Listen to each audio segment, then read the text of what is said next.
Hi guys. सो आज मैं आपसे एक ऑनेस्ट क्वेश्चन पूछना चाहती हूँ। अगर आप अफर्मेशंस बोल रहे हो, मैनिफेस्टिंग कर रहे हो, ग्रेटिट्यूड लिख रहे हो और फिर भी आपकी लाइफ में कंफ्यूजन है और डीले है और सेम प्रॉब्लम्स रिपीट हो रही है, तो आप अकेले नहीं हो। एक्चुअली क्या प्रॉब्लम क्या है कि मैनिफेस्टेशन को गलत तरीके से समझा गया है। आप गलत नहीं हो, मैनिफेस्टिंग को गलत तरीके से समझा गया है। ओके, तो अगर आपको रियल क्लैरिटी चाहिए तो इस वीडियो को एंड तक देखना। वैसे मैं अंकिता हूँ और ये चैनल उन लोगों के लिए है जो लाउड मोटिवेशन नहीं, इनर क्लैरिटी और इमोशनल बैलेंस चाहते हैं। तो सबसे पहले एक कंफ्यूजन क्लियर कर लेते हैं, मिसअंडरस्टैंडिंग क्लियर कर लेते हैं कि मैनिफेस्टिंग का मतलब सिर्फ सोचना नहीं होता है। क्योंकि अगर सोचने से चीज़ें मिल जाती तो दुनिया में स्ट्रगल और लर्निंग, ग्रोथ, इन सब की ज़रूरत ही क्या होती। मैनिफेस्टिंग का एक्चुअल मतलब होता है अलाइनमेंट। अब अलाइनमेंट का क्या मतलब है? अलाइनमेंट तीन चीज़ों का चाहिए अपन को: थॉट, फीलिंग्स एंड एक्शन। आप क्या सोच रहे हो, अंदर क्या फील कर रहे हो और क्या एक्शंस ले रहे हो, ये तीनों एक ही डायरेक्शन में होने चाहिए। Thought plus feelings plus action is equals to manifesting. ये सब जब साथ चलते हैं तो मैनिफेस्टिंग वर्क करती है। अब एक एग्जांपल लेते हैं कि मान लीजिए आपको एक अच्छी जॉब चाहिए पर अंदर से डर है, सेल्फ डाउट है कि मैं डिजर्व नहीं करती या मैं डिजर्व नहीं करता। तो आपका थॉट और फीलिंग अलाइन नहीं है और जब सिग्नल मिक्स्ड हो जाते हैं तो रिजल्ट भी मिक्स्ड और डिलेड होता है।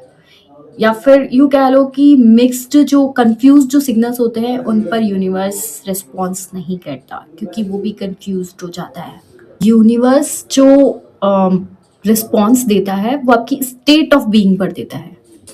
अब हम बात करेंगे उन रीजंस की जिनसे ज़्यादातर लोगों की मैनिफेस्टिंग वर्क नहीं करती है। फर्स्ट रीज़न होगा ओवर फोर्सिंग। मतलब आप पूरे दिन अफर्मेशंस बोल रहे हो और पर दिल से बिलीव नहीं कर रहे। तो आप एनर्जी में ये बोल रहे होते हो कि मेरे पास ये अभी नहीं है। अगर अपन बोल रहे हैं कि बोल तो रहे हैं कि I have 5 lakh rupees, but अंदर में कहीं ना कहीं अपन को पता है कि नहीं, ये अपन एनर्जी वैसी थ्रो कर रहे हैं। तो वो यूनिवर्स भी वही शो करेगा जो अपनी एनर्जी शो कर रही है। एनर्जी अगर शो कर रही है नहीं है तो नहीं है। तो लैक ऑफ एनर्जी कभी भी अबंडेंस अट्रैक्ट नहीं करती है। दूसरा जो मेन रीजन होता है वो है कि ग्रेटिट्यूड को गलत तरीके से अप्लाई करना। सिर्फ डायरी भरने से ग्रेटिट्यूड नहीं होता है। जब ग्रेटिट्यूड एक मैकेनिज्म में आ जाता है, मैकेनिकल हो जाता है, तो एनर्जी शिफ्ट नहीं होती है। जैसे डायरी भरना या कोई टास्क समझ के अपन जब करते हैं तो वो मैकेनिकल हो जाता है, तो एनर्जी शिफ्ट नहीं होती है। ग्रेटिट्यूड एक लिस्ट नहीं होती है, ग्रेटिट्यूड एक फीलिंग होती है। अब थर्ड जो मेन रीजन होता है वो होता है इनर सेफ्टी। बहुत से लोग अंदर से ये बिलीव करते हैं कि मेरे साथ कुछ अच्छा नहीं होता, मतलब पूरे दिन अंदर में नेगेटिविटी चलती रहती है। तो माइंड सबसे पहले ग्रोथ अलाउ करता है, सक्सेस नहीं। और जब इनर सेफ्टी नहीं होती है तो माइंड ग्रोथ अलाउ नहीं करता है। अब हम डिस्कस करेंगे कि ग्रैटिट्यूड का रियल रोल क्या है। ग्रैटिट्यूड का रियल रियल रोल ये नहीं है कि अपनी जो प्रॉब्लम्स है उसको डिनाई कर दो कि नहीं मेरे पास कोई प्रॉब्लम। अभी जो आपके पास है उससे फाइट बंद कर दो। जैसे आपके पास 10,000 रुपीज है तो आप वो मत करो कि मेरे पास 1 लाख क्यों नहीं है, 1 लाख क्यों नहीं है, क्यों नहीं है, क्यों नहीं। 10,000 है, शो ग्रेटिट्यूड फॉर दैट।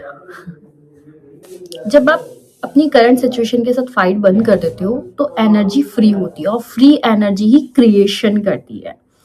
तो आज से एक प्रैक्टिस चालू करते हैं, हम एक रूल बनाते हैं: gratitude plus 5 second of silence. ठीक है, तो आज से सिर्फ और सिर्फ हमें एक ग्रेटिट्यूड करेंगे: thank you for this moment. Now 5 second का हम पोज देंगे। अब हम इसे एक बार मैं फॉर एग्जाम्पल करके बताती हूँ।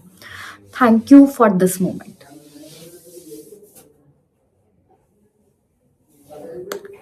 That's it. जब आप उसको फील करने के लिए टाइम दोगे तो वो ज्यादा वर्क करेगा, वो आपकी एनर्जी में शो होगा। अब इस पॉज से क्या हुआ है इस पॉज से बॉडी रिलैक्स करेगी, माइंड आपका काम होगा और यही ग्रेटिट्यूड का रियल इफेक्ट होता है। ठीक है, अब एक सबसे इंपॉर्टेंट बात जो बहुत लोग इग्नोर कर देते हैं, आप मैनिफेस्टिंग करते हो पर साथ ही कंपैरिजन, कंप्लेन, सेल्फ डाउट साथ में चल रहा होता है। इसे कहते हैं एनर्जी लीक। अब जब एनर्जी लीक होगी तो रिजल्ट कैसे आएगा? तो अब एक और सिंपल सा रूल याद रखना है कि जिस चीज को आप चाहते हो उस वर्जन की तरह थोड़ा बिहेव करना स्टार्ट करो। जैसे आप खुद को सेल्फ रिस्पेक्ट दोगे, अपने आसपास बाउंड्रीज क्रिएट करोगे और रेस्ट करोगे विदाउट गिल्ट। ये बहुत इंपॉर्टेंट है क्योंकि यूनिवर्स सिर्फ वर्ड्स नहीं, आपके स्टैंडर्ड्स को भी फॉलो करता है। अब मैं आपसे एक सिंपल डेली रूटीन शेयर करूंगी जो आपके अलाइनमेंट में हेल्प करेगा आपको। तो सबसे पहले तो मॉर्निंग में उठते ही फोन नहीं उठाना। सबसे पहले खुद को ये बोलना है मन में ही कि I am safe and I am guided. आज मैं सेफ हूँ, आज मैं गाइडेड हूँ। दिन में आपको क्या करना है, डे टाइम में आपको एक छोटा सा एक्शन करना है, थोड़ा सा टाइम देना है जो आपके फ्यूचर के लिए हो। कुछ ज़्यादा बड़ा नहीं चाहिए, बस कंसिस्टेंट रहना है उसके लिए। और रात के लिए सोने से जस्ट पहले आपको कहना है thank you for today, now I am relaxing. ठीक है, आज के लिए धन्यवाद और मैं अब रिलैक्स करती हूँ। तो कंक्लूजन ये है कि मैनिफेस्टिंग कोई शॉर्टकट नहीं है, मैनिफेस्टिंग एक प्रोसेस है सेल्फ रिस्पेक्ट, अवेयरनेस और अलाइनमेंट का। जब आप अपने थॉट, फीलिंग्स और एक्शंस को अलाइन कर लेते हो तो एनर्जी नेचुरली शिफ्ट होती है। सो अगर आप इंस्टेंट मैजिक नहीं, नेचुरल इनर हीलिंग चाहते हो तो इस चैनल को सब्सक्राइब करो और कमेंट में लिखो अलाइन अगर ये वीडियो आपको क्लैरिटी दे पाई है।